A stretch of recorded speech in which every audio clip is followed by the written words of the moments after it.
Hi hello guys, welcome to Venkat Gyan. आज हमें देखने वाले guys how to sell car in car dealer.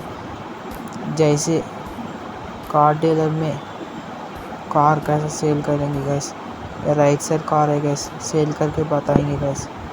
Please subscribe to my channel, like and share your friends. Full कर डालना guys, rate को full कर डालना guys. Put on sale set max में रखना गैस। ये कार में फेवरेट गैस, मत बेचूंगा मैं। ओपन स्टोर को ओपन करना गैस। जैसे अंदर जग बाहर का आते हैं गैस, बस स्टैंड से आ रहे गैस, कार को साइड लगाएंगे गैस। फिर ये खरीदने का आएंगे गैस लोगों। Please subscribe to my channel guys. Talk to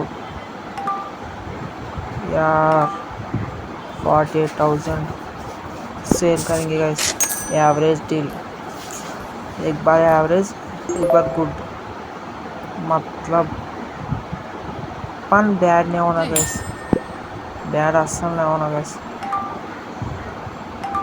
यार 5,200 परवानी guys, good deal. Bye guys, फिर दूसरा वीडियो में कंफर्म मिलेंगे गाइस।